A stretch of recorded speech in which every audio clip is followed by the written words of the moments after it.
Alrighty, folks, welcome back to the Mushing Alaska podcast. We're your hosts, Brendan and Sean, and super excited about our next episode.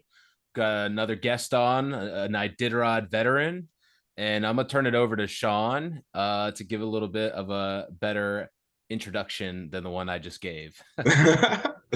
Yeah, dude. Welcome, Kelly. You've run like a lot of Iditarods, like six or something, right? And Nine. nine. Oh man, sorry for cutting you short there. Yeah, and then sixth place finish this year, and got five kiddos, pediatric dentist.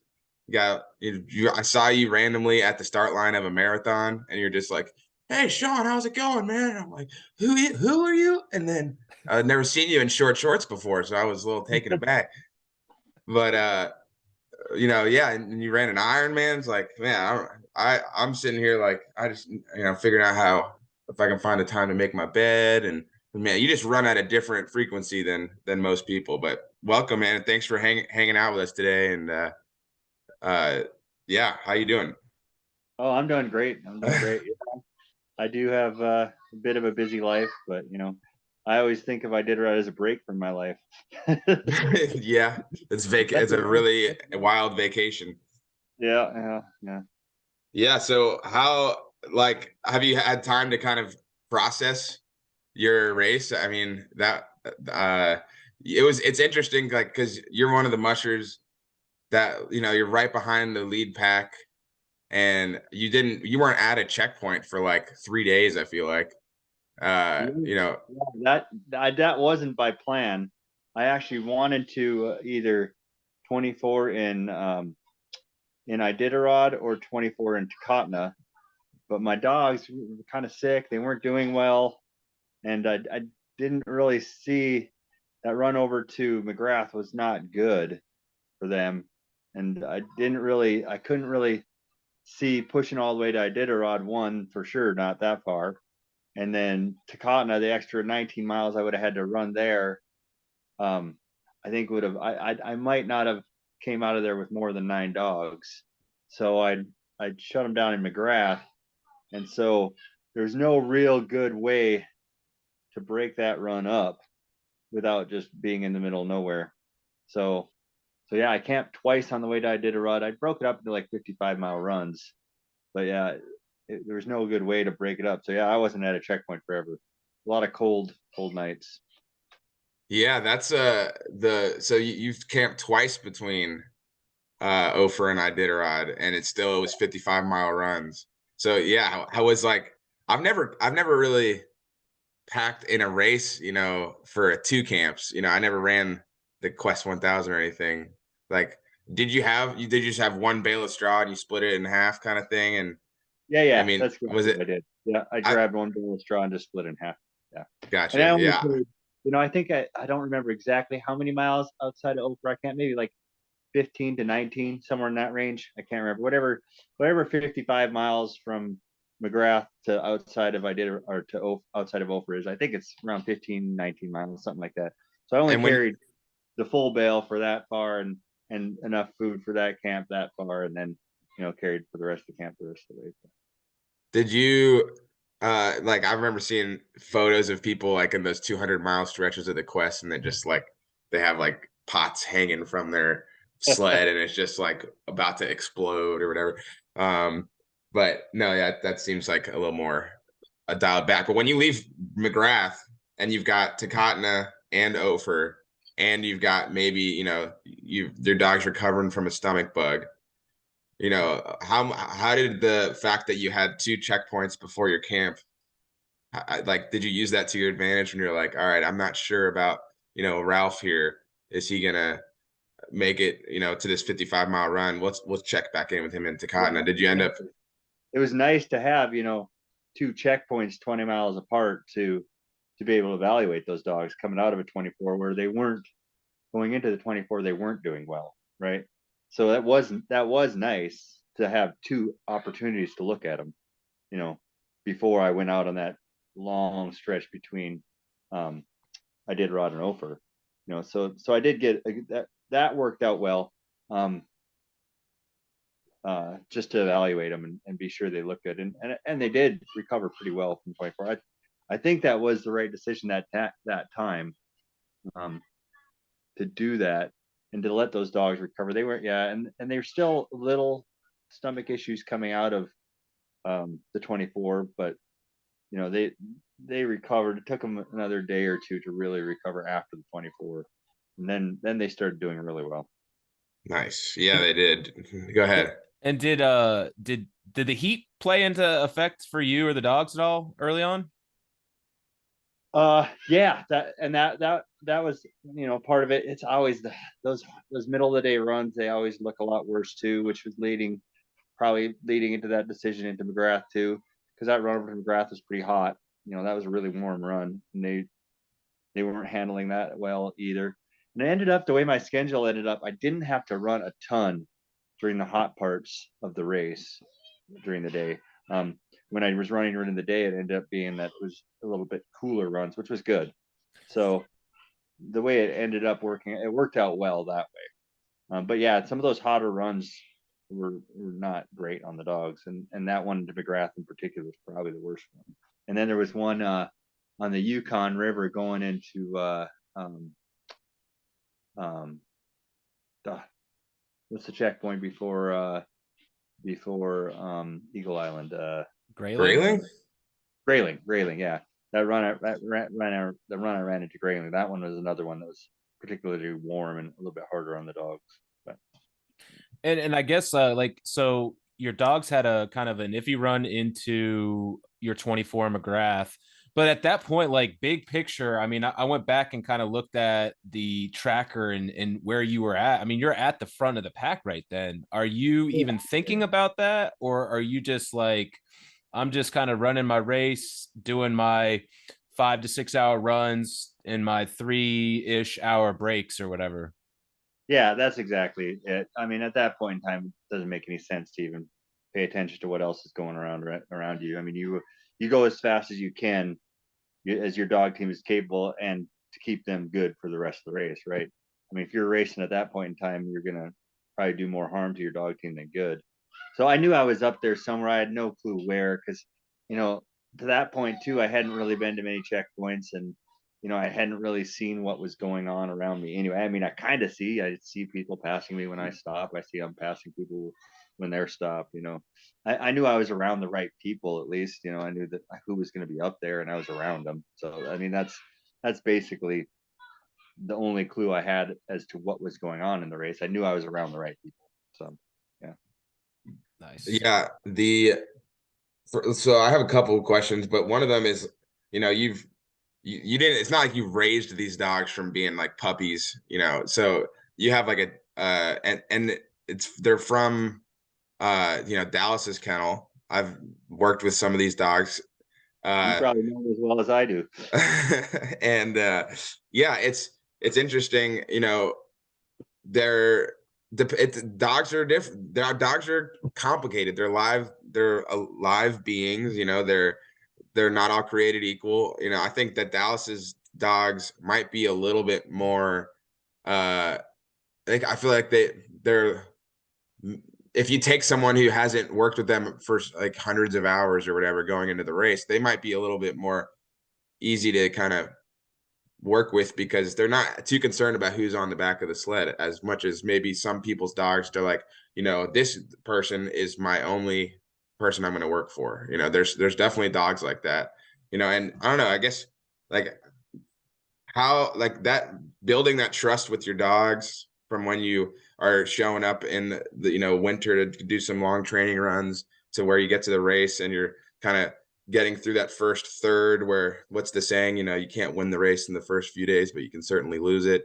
You're getting out of that first third and kind of breaking through into long distance mode. Yeah, just like that journey from, hey, this looks like this is going to be my Iditarod team, to sixth place at the finish line. How did that relationship develop between you and your team? Yeah, so that, you're right. They are all different. They have all similar traits.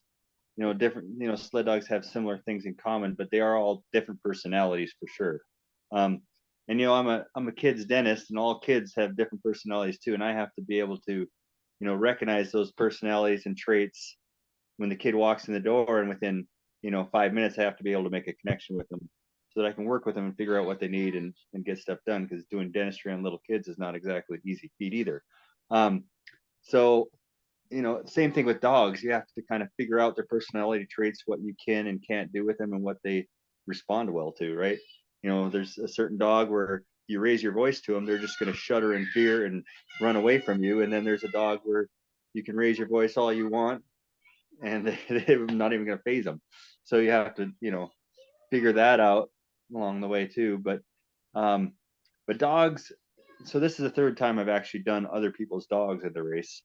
And so I've done it quite a bit, and I've got, roughly 40,000 miles on a sled behind dogs. So there's certain things like that they know right away about you. They know what they can and can't get away with within 100-mile run. They know, especially those dogs at Dallas's that have been behind or in front of many different mushers. They know what they can take advantage of, and they know what they can't take advantage of, and they know who they can trust and they know who they can't trust. And so when it comes to Iditarod, and especially once later when you're pushing a little bit harder and stuff, you've had to earn that trust earlier on in the race. Like, you're not going to overrun them. You're going to feed them at the right points of time. When they know these things and they figure that out about you, then they trust you and they'll work for you. And you can pick it up pretty quick. I would say, after running, a 200-300-mile series with dogs, I pretty much have most of their personality, and they kind of know my personality, and we pick it up pretty quick. But I think I'm a little bit faster with that than most people are, just because I'm pretty adaptable, and I've been around dogs enough and been around enough different dogs to kind of communicate with them the way that they need to be communicated with. If that makes sense. I don't know. Yeah, absolutely.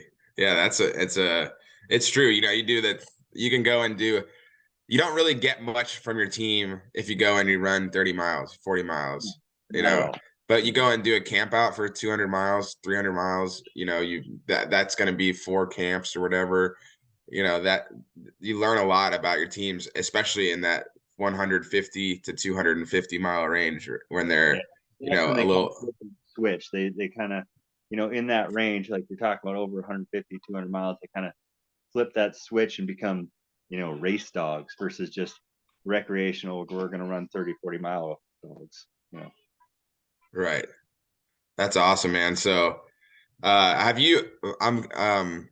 curious because I was just looking at the Cobuck just now. Have you run the Cobuck?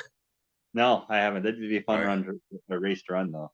Yeah, I know that's probably the race I feel like of the main Alaska races that I feel like I know the least about.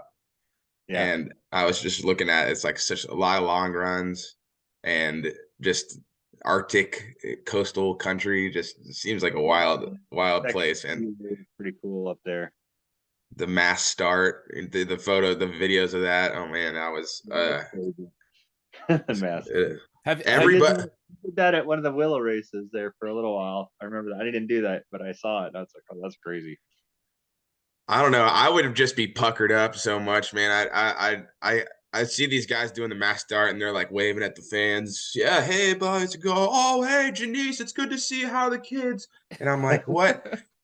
Well, I'm sitting there. I'd be like, oh god, and this maybe just a lack of experience, but yeah, the mass start just gives me. I think I would just stay back and let everybody kind of go ahead, especially when you got. What I would do too. I think that's what I would do. So neither of you have done a mass start with everyone at shotgun or whatever. No. Wow. Crazy. Yeah, those videos are crazy. I did a mass start in an Ironman, and that was freaking nuts. But imagine a dog sled race is the same thing. And did you like kind of sit back on that start? Stupidly, no. Oh my gosh! You just shoving people out of the way. I got swam over so much because I'm a slow swimmer. I just got throttled. Just getting elbowed and kicked, and yeah. This swim was first. Yes. Yeah. Okay. Nice. I got my goggles knocked off. I got kicked. I got elbowed. It was wow. I'm interested in the Ironman story. I just do like small triathlons, like regular and sprints and stuff. Have But you done a mass start in those? Those are usually mass start, aren't they? so I started doing it right after COVID, and for me, they started doing the staggered. So I've actually never done a mass start either. Um, but I mean, I'm a big dude, you know, I'm Sean's size, height, but then I add like another 40 or 50 pounds. I'm a big guy. I'm like a Clydesdale in the You're triathlon probably world. over 200 then. So yeah, I'm not interested in a mass start, to say the least. Well, you should be. They'd all run away from you. Good Oh point. man. Good point. But yeah, one thing I want to do, I want to kind of just get back to the race. I mean, we kind of covered the like beginning part of it, the 24. You know, you talked about having a tough run there, into Grayling. Um, you know, like just the back half of the race, you know, when it became a race, what was that like for you? The Yeah. coast. You know, after Grayling, um, we really started looking good. That's about Grayling is probably when we started doing pretty well.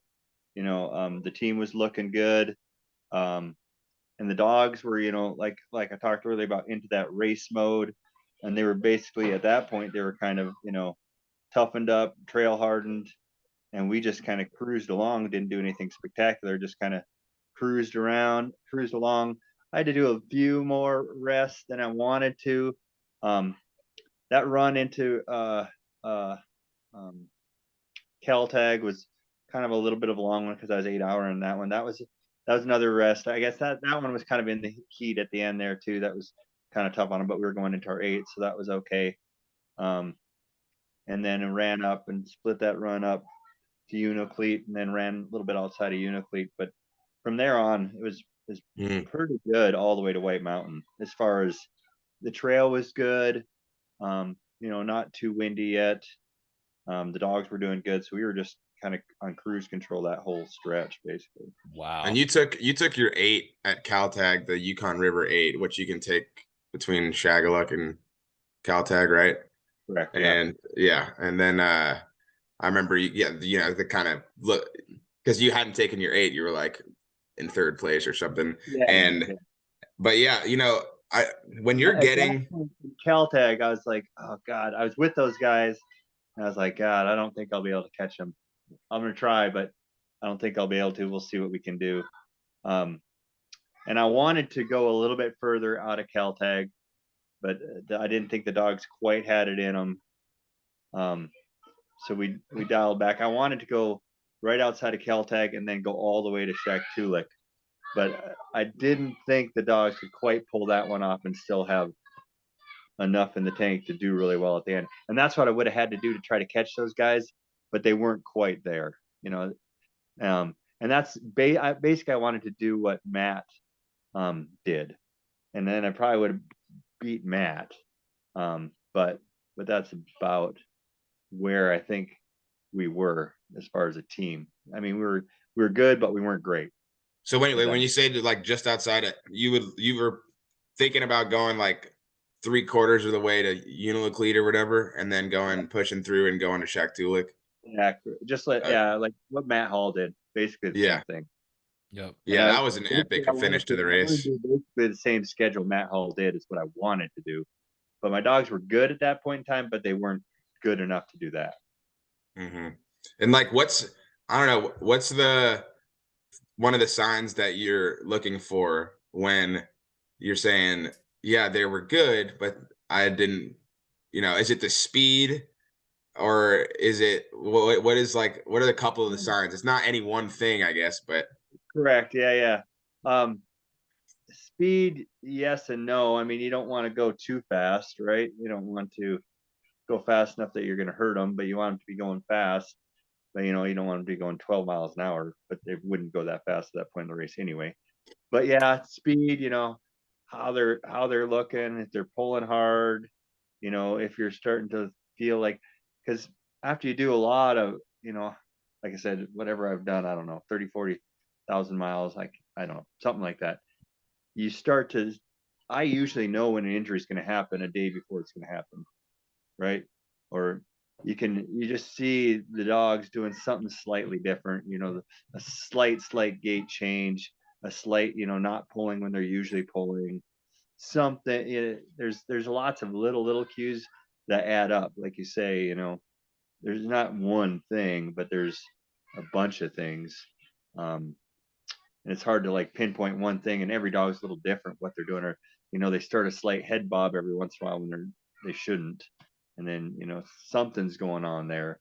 You can just Body sense. language is probably part of it too, Like when my dog team's getting really tired, I can smell it. They smell different. I don't know if What? anybody Like literally smell it? Yeah, I can. When your dog team's getting really tired, you can smell it. Like their poop starts to smell different. They give off a different odor. Yeah. Wow. Wow. I love this. This is great. This is great. I've never heard of this before. Me neither. Sean, start analyzing their stools more, I've bro. grown up enough teams in my past to know not to do it when it's starting to happen. I don't know. Yeah.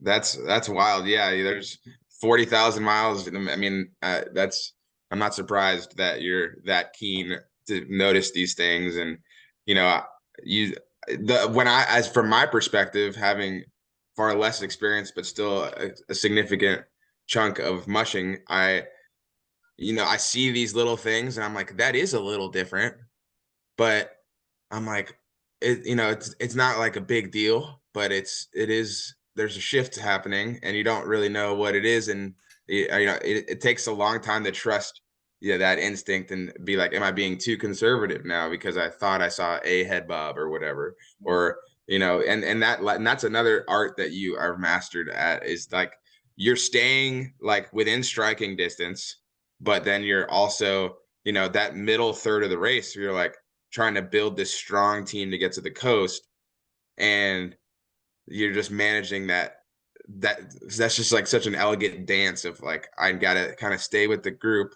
but I don't want to compromise my speed, do something with it.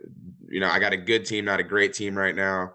And that's, and then there's the aspect of, I always feel like I am looking at the dogs and I think that they need rest sooner and longer, but in reality it's just me, and it's not.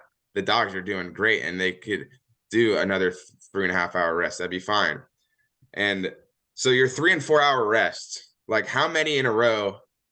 Like you can't do 3 and 4 hour rests for like 6 rests in a row, it's like you can, I guess, but I think you can do 4-hour rests like that. 4-hour rests. I don't think you can do 3-hour rests like that. And what's like, when you go through a 4-hour rest, every musher has like, what's like a couple of your keys, like your like what's like a typical chore breakdown in the first, like the routine for you, routine.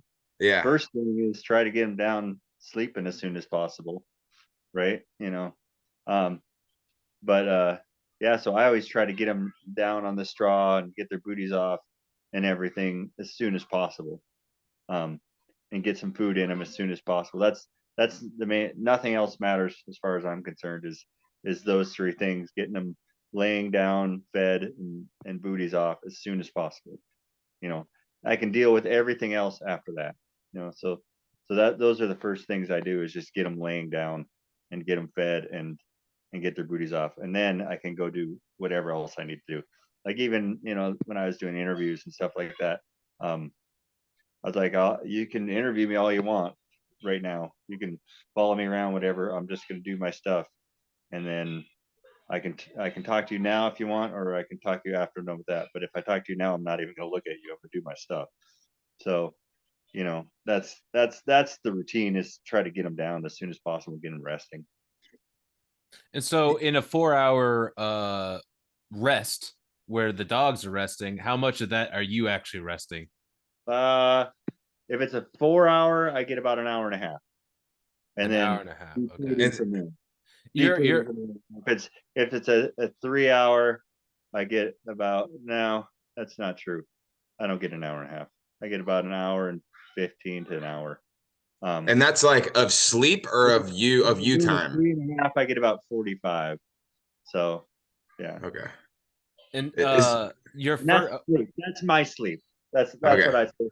That I set my alarm clock and I get that much sleep. Now, I got, my other personal stuff, eating, drinking, that kind of stuff, getting my bed ready, all that stuff. But yeah, so like if you take a 6-hour run, 4-hour rest cycle, that's 10 hours. I would usually get an hour and 15 to an hour and a half of sleep in that. Gotcha. And then like your first 2 runs, you had like 2-hour, 15-minute breaks. Those were just for the dogs more than you, right? Oh yeah. I didn't do any resting or anything there really. And that's, yeah. And they're so, amped up and stuff that, you got to get them calmed down. So that's, Yeah. That's like kind of like let the race, let those who are like blazing down the trail, let them get by you, and then you kind of get into your routine from there, kind of right. thing.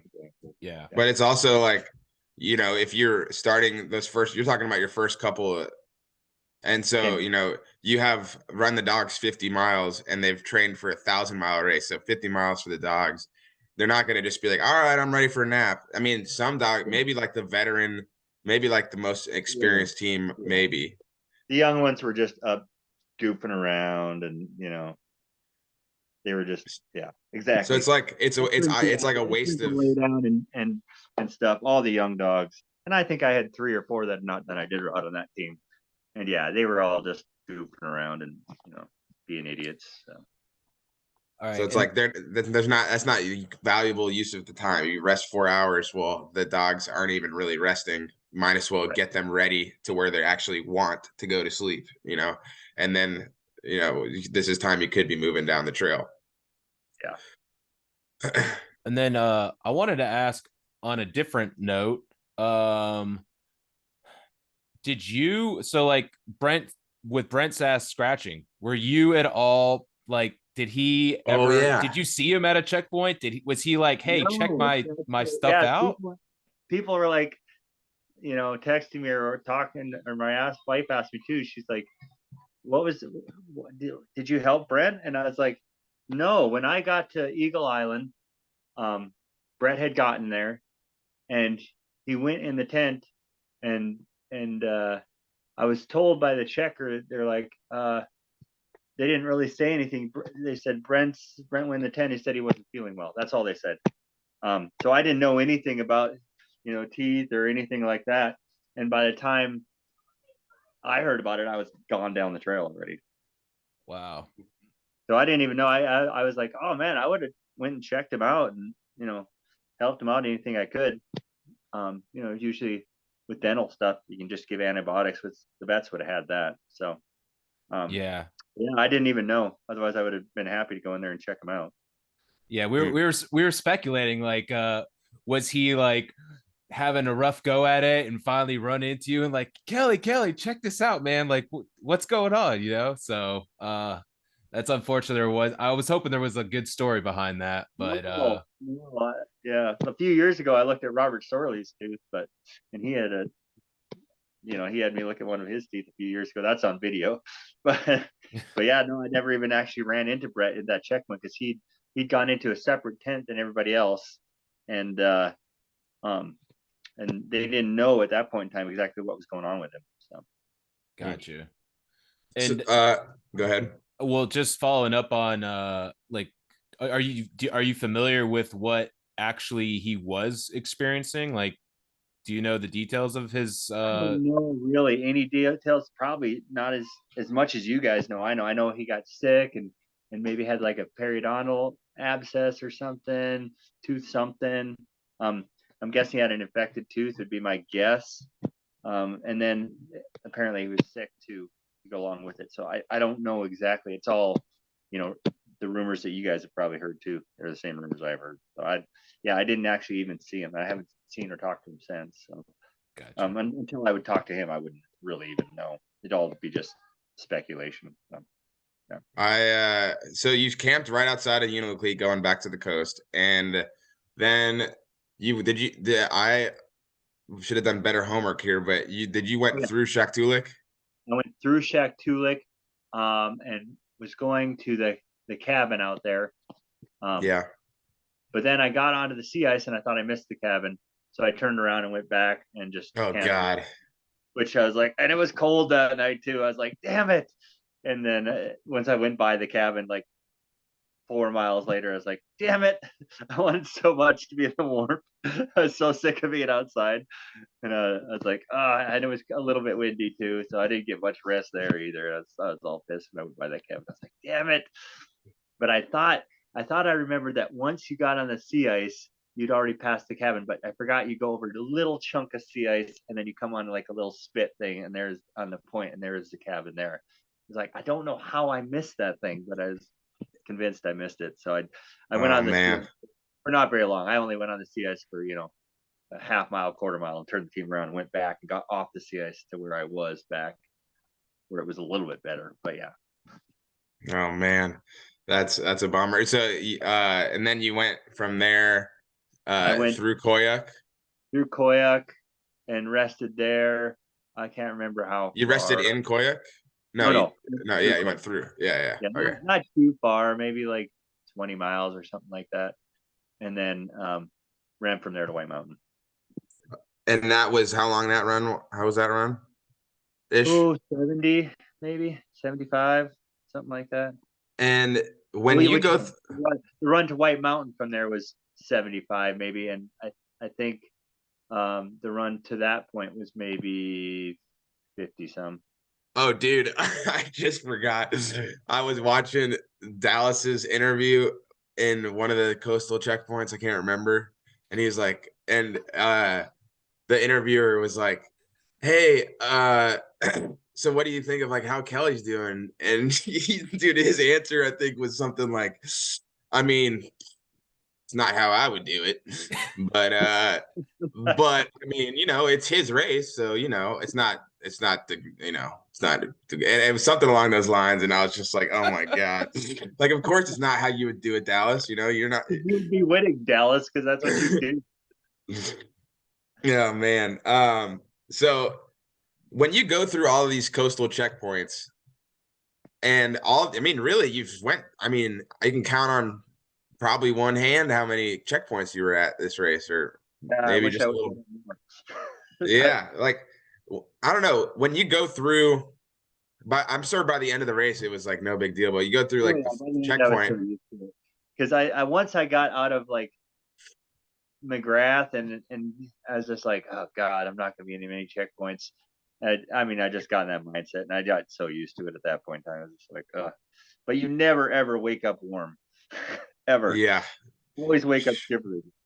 Do you just have to like do a couple laps up and down the trail, just kind of warm up, or you just start doing stuff? What I usually start doing is I leave my park at all my gear on and just start bootying dogs, and then you start warming up, and then you. But yeah, it's basically, yeah, you just wake up freezing and deal with it. Gosh, yeah. So like you probably kill like 15 minutes getting your straw, getting some heat and fuel or whatever, getting your dog food, your human food. Did you ever forget something like kind of essential when you're getting blown through a checkpoint and you're like, or you all the time, every time. It's nothing that, I always make sure I have food and booties for the dogs. That I don't, sometimes I forget to bring the right food, but I always make sure I have enough food. Right. Right. I never forgot food or booties. I forgot little things like food for me. I forgot a lot. Ugh. So I just I'm just stealing. I'll eat some of these nuts over here or something that I have in my sled bag. But yeah, how's your? I forgot food for me more than once, and I was like, damn it. But I always had the heat and the dog food, the booties, because that was my first priority, to make sure I had that stuff. So, but yeah, I forgot runner plastic, or I forgot food for me, or I forgot that kind of stuff. Mm-hmm. Yeah, Brennan, heat, by the way, and other people listening, heat is the brand of liquid methanol fuel that you use to heat the water. But you get to White Mountain and take your 8 hours, and then that last run sounds like it was a doozy.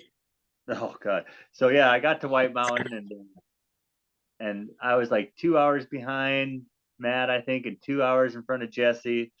And so I was like, oh God, this is great.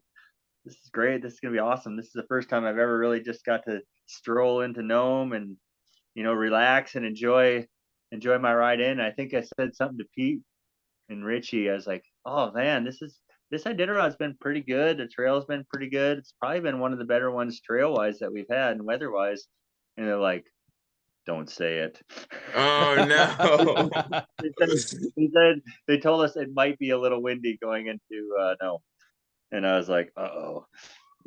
They said what they were telling us is it might be a little windy. That's what they said. It might be a little bit windy. It might be a little bit. That's like so classic, like that, Yeah. you know, that and, you know, when you're going fishing or, you know, yeah, there was some fish or whatever, or, oh yeah, it was a little windy, you know.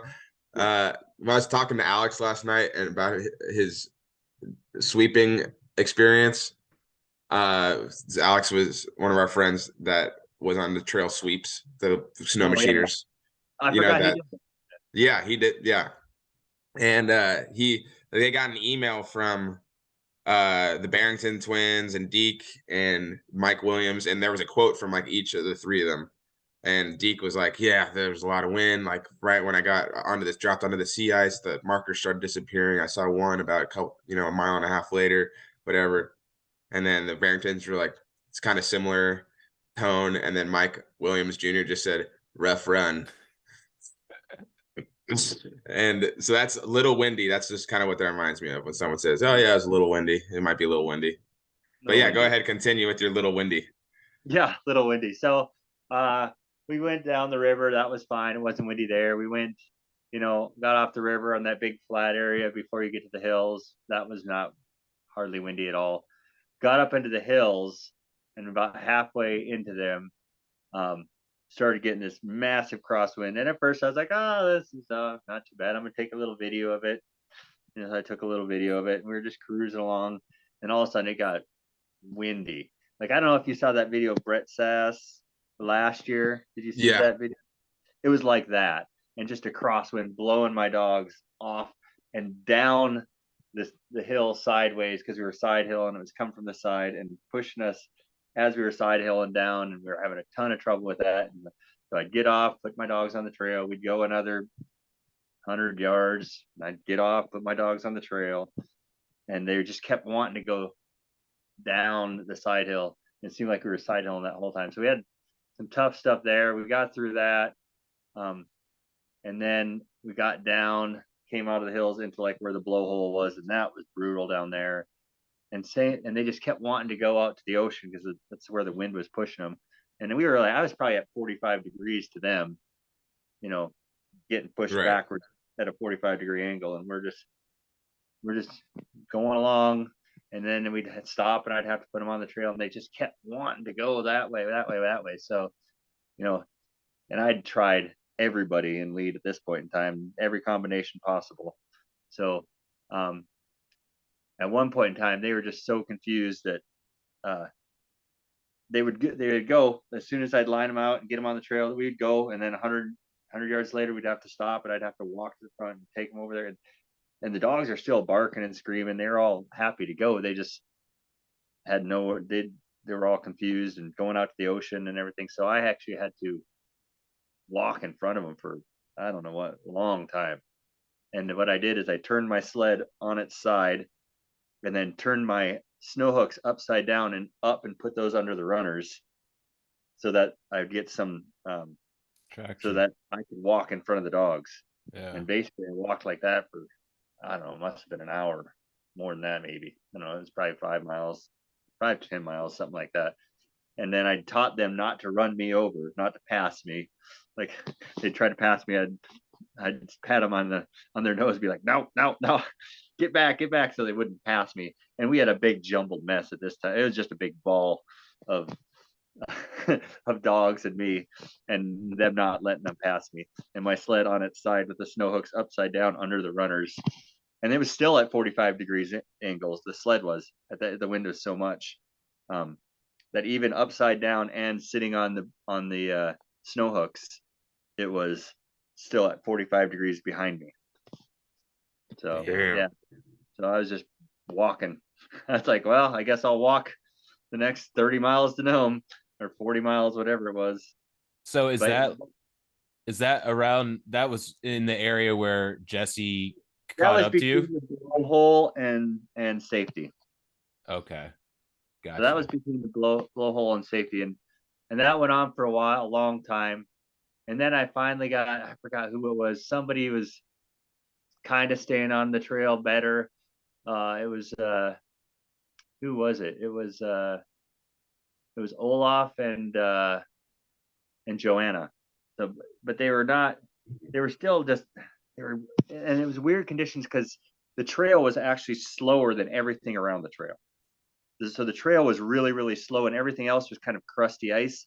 So they would not go on the trail, and they were just randomly going all over the place, and it's very difficult because, and their whole way into Nome, they would not go on the trail at all. None of the dogs would, because it was softer and slower on the trail than everywhere else. So they would go anywhere but the trail, and most of the time it was downwind to the ocean. So basically, we just kind of worked our way that way.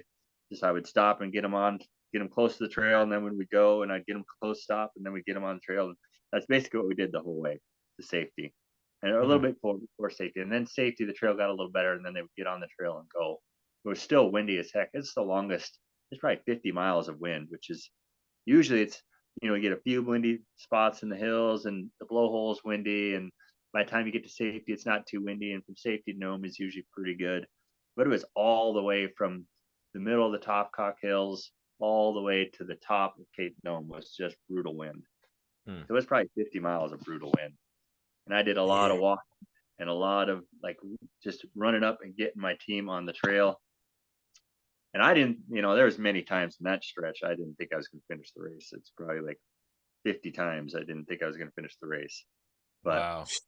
So we just kept chugging along, and eventually we got there. But yeah, when I finally knew I would get there is we got off the Cape. Even coming down the Cape, they're same thing. They're just running off into the middle of nowhere. And it's like, what are you guys doing? They were plenty happy to go. They were just running off in the middle of nowhere. And then we got to where the crowd started cheering. We got to like the fans of Nome and the bells and stuff. And then they started following where the crowds and stuff were, and then they knew where to go. And there's a lot. And then they picked it up, and from then on, I figured we were going to be okay. But yeah, so there was a long stretch there where there's probably 50 miles where I didn't think we were going to finish. So. Wow. Jesus. And were you in touch with your team, your wife, or anything, or like what helped you get through that? Because I couldn't stop, right? I couldn't stop and do it. I got frostbite all over my face, and I couldn't even stop to put my parka on, because if I stopped, we might stop and not start again. So wow. I couldn't even hardly get mittens on or anything on my face, or because I couldn't stop, and I was all sweaty from walking and running in front of the team. So yeah, it was and I couldn't hardly put my park on because it was so windy, and I couldn't stop. And yeah, so I definitely wasn't stopping to try to make a phone call. So when we watch your finish line interview and you're very emotional, is that like I figure you're emotional. Say that again. Oh, that's why. Yeah, I was just emotionally spent, physically spent. I didn't think I was going to finish. Yeah, that's why I was emotional. That was an emotional run. Yeah. So, yeah.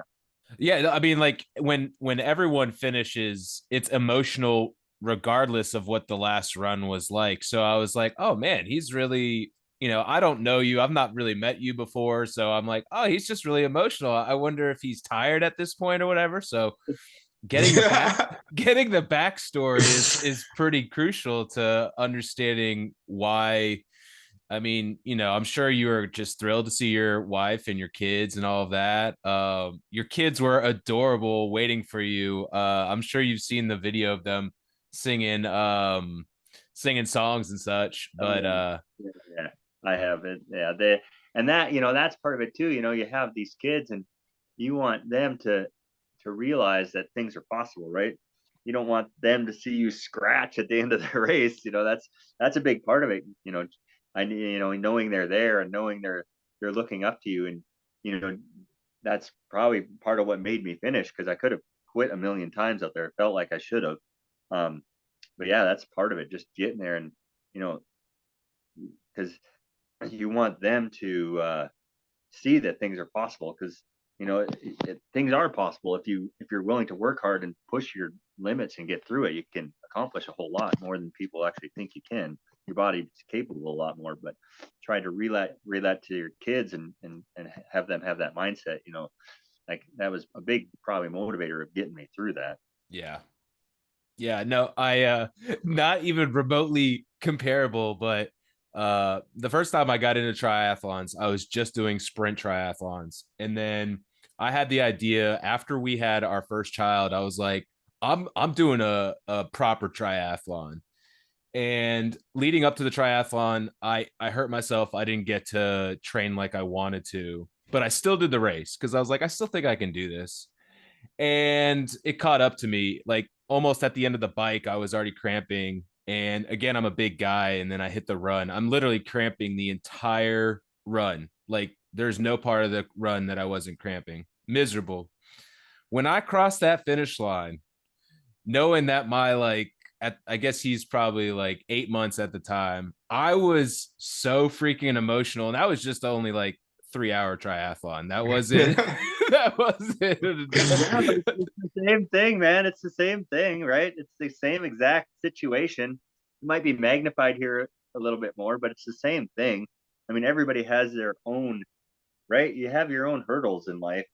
It doesn't matter what it is, if it's Iditarod or a small triathlon, it's the same thing, right? You got to get through it, and it's hard and brutal and sucks, and you know it's the same exact thing. It doesn't matter if it's a 1 mile run for an overweight person that can't walk 400 meters. It's the same exact thing, right? It sucks for them. It's hard, and that's just what life is, man. It's different for everybody, but it's the same exact thing in the grand scheme of things. And it's just teaching that to your kids and all that is so important.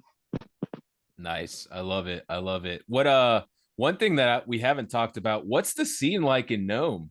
What is like all the mushers are there? Is it like you finally get a proper sleep and then like you guys are partying and stuff? What's the scene there? Yeah, I mean, yeah, for sure. And the funny thing is, you come off that 8 hour rest in White Mountain, and you're as rested as you've been the entire race. You're not tired when you finish. I wasn't. I mean, I was physically and emotionally exhausted, um, but yeah, I went out that night, and you're not really that tired because you do have a decent amount of sleep in your system from that, and you're excited about finishing and all that. I'm sure Sean will say the same thing, and man, Nome is not quite as lively as it used to be. I will say that it used to be pretty lively back like when I was in 2011, 12, 13, 14. There was a lot more people there, and it was a lot more lively. But it's still fun, and hanging out. We had a poker night and hang out with the mushers. But after 2, 3 nights of that, you're whatever. Yeah. Yeah.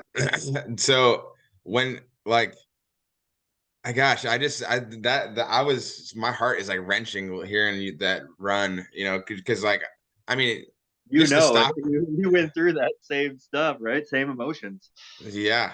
I just like, to go 100 yards, and that's like, it kind of reminds me of a much more extreme version of when you're running on like a road and you want your dog team to stay on like the right because there's cars coming. Exactly. And they like to run on the left, and they're just, that just dogs. Some dogs are lefties and some dogs are righties, and you try to work with them from a young age. When you put a dog on the line, Brennan and anyone listening, like sometimes that their initial inclination is to just kind of lean as far to the right as they possibly can and almost pull like to the side and also pull your sled forward. And then you put them on the left side and they still go to the opposite side, the side they want to be on, right? And so you try to train that out of them or whatever. Anyways, and so when you're training them to do that on a road, yeah, you're literally like, I've done it with Dallas, and we just sit there, we stop every 50 yards. It's like we're going onto the right side, and you put the dogs on the right, and then you pull the hook and back to the left, and back. No, we're going on the right.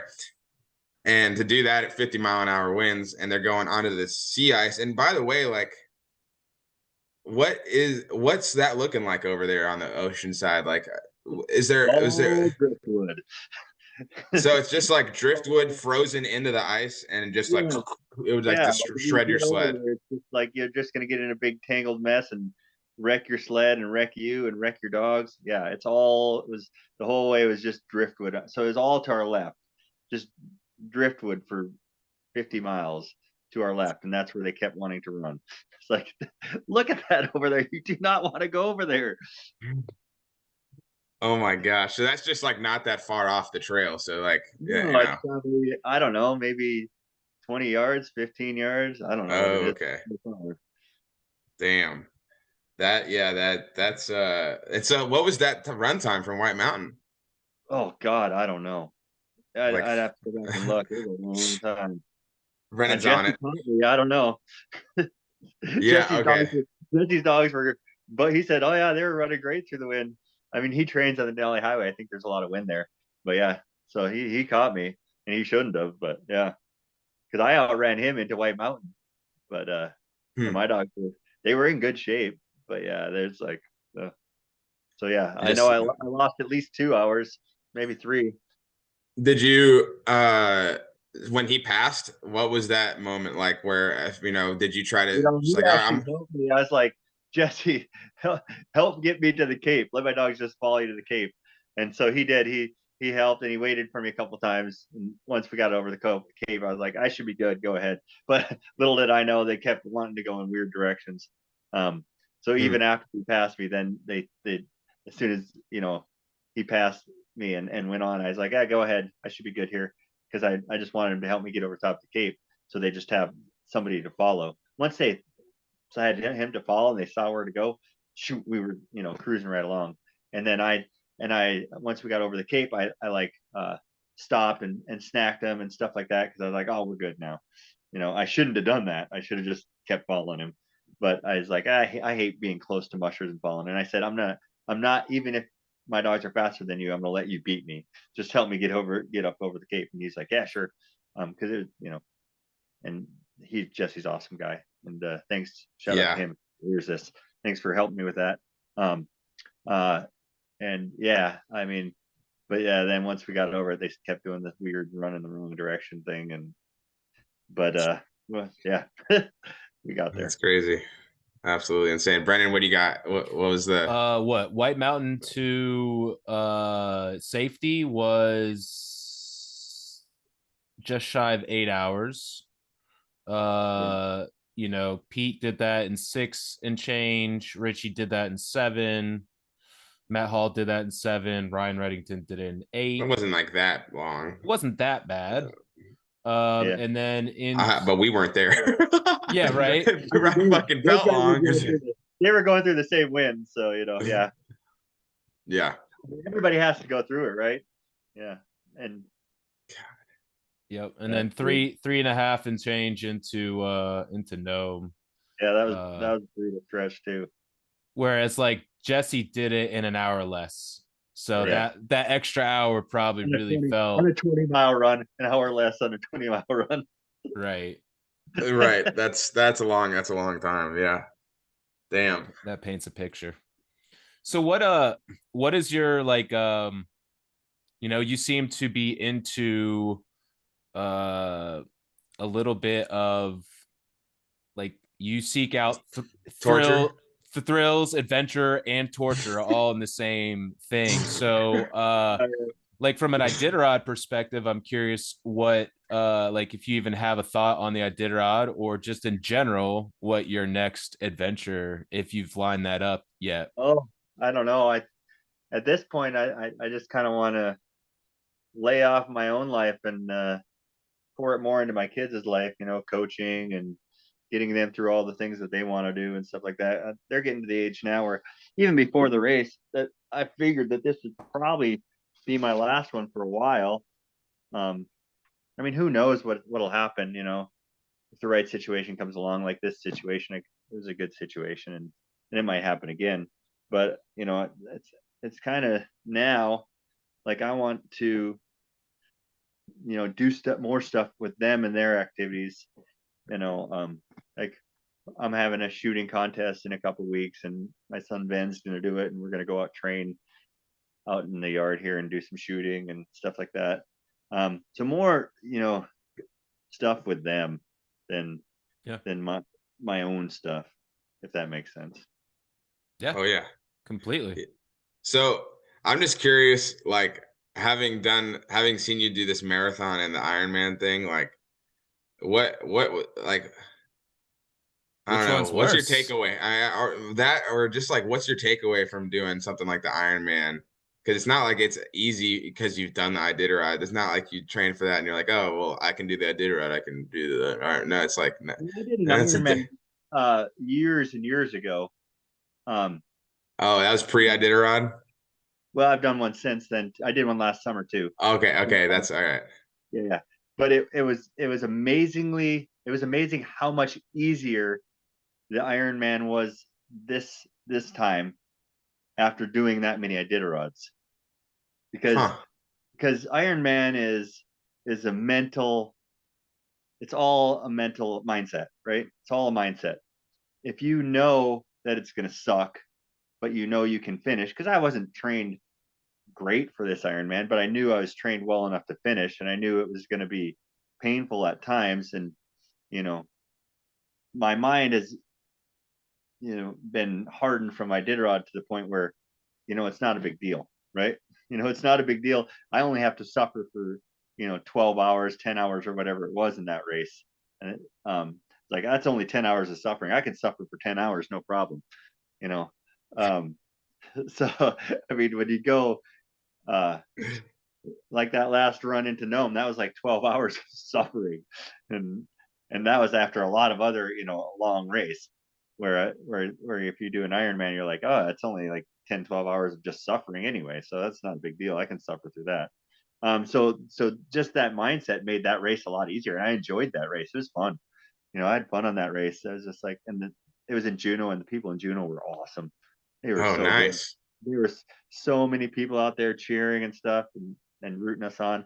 So I actually had a fun time. My first Ironman was miserable, but I wasn't mentally as strong, not mentally prepared. Where was that one at? That was in Las Vegas, which that was one of the most brutal Ironman distance triathlons there ever was, which I didn't know that when I signed up for it. But they did a relay on, it's called the Silver Man. I don't think they do it anymore.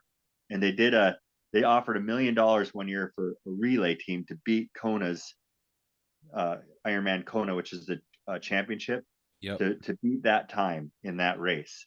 They said, if any relay can beat Kona time, we'll give you $1 million. So they had a professional cyclist, several professional cyclists, several professional swimmers, several professional marathoners, and they couldn't beat the time.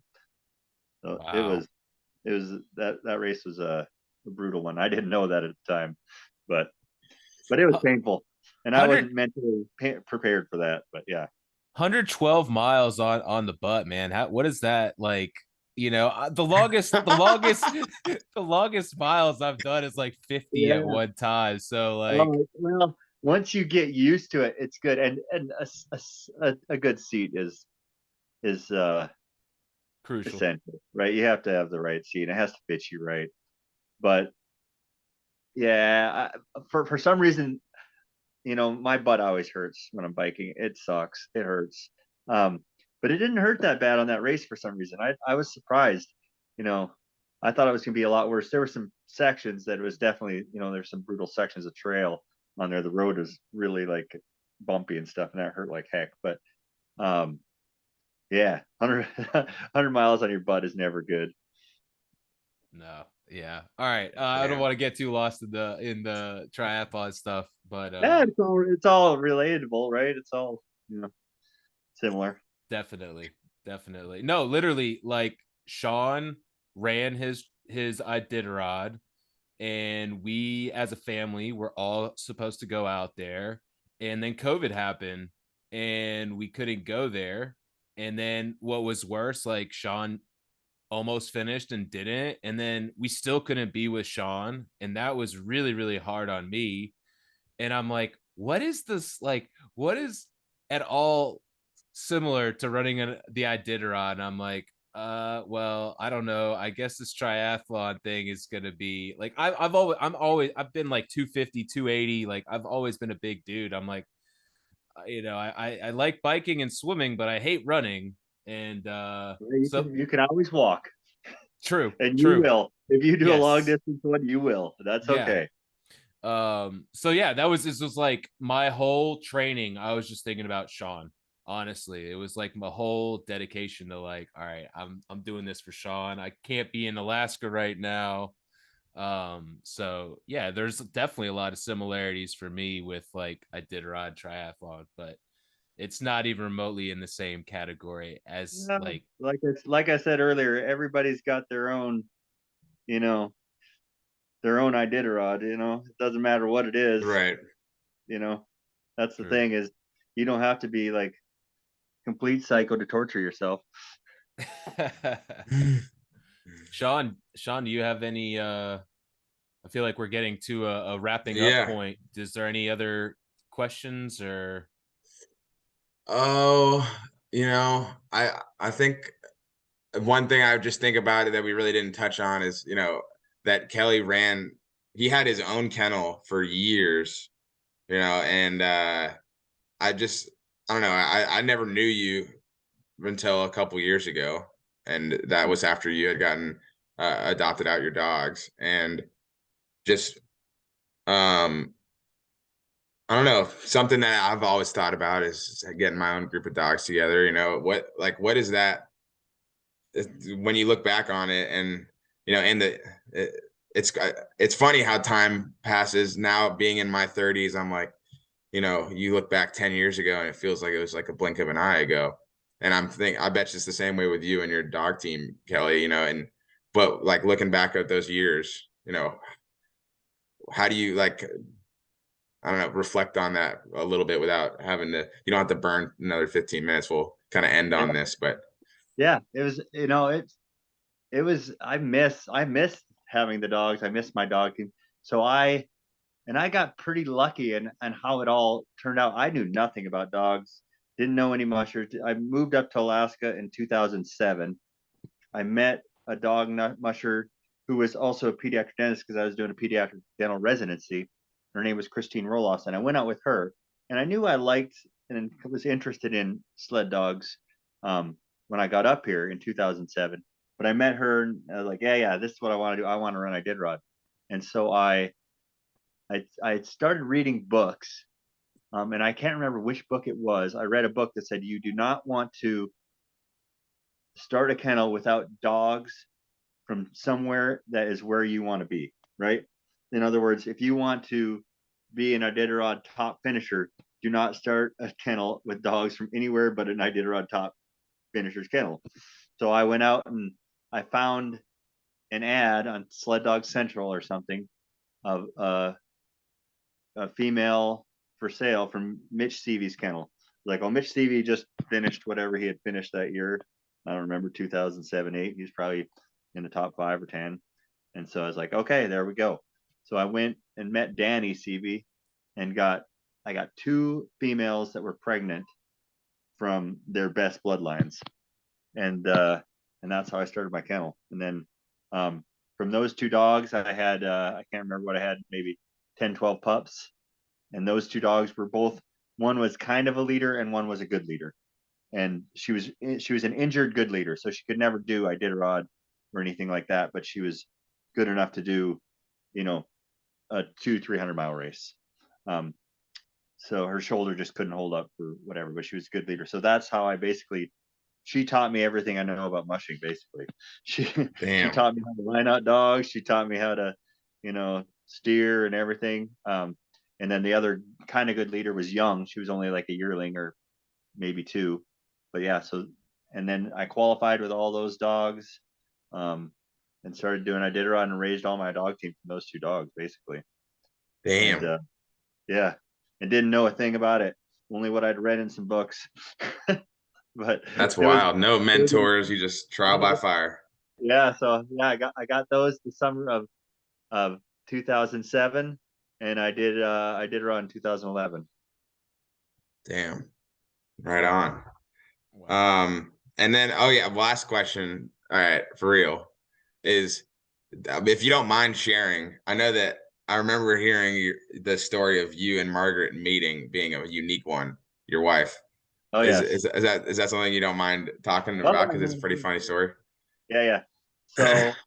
So I was working, I'd go up to the Sunshine Clinic in Talkeetna, just kind of like not volunteering my time. I was still getting paid, not getting paid as much as I was in my regular private practice, but I was going up there once a month and just to help out the community of Talkeetna, because I thought that was a good place to go help out. And then I'd heard about this thing called the Bachelor Auction there. So every year they have a Bachelor Auction in Talkeetna. So I figured I'd just auction myself off at the Bachelor Auction. And my cousin was living up there too, and he told me that there's no place in Alaska where you'll meet a more attractive, better group of women than the Talkeetna Bachelor Auction. No place in Alaska at any point in time will you ever meet that many more good-looking and eligible women. So I was like, sign me up.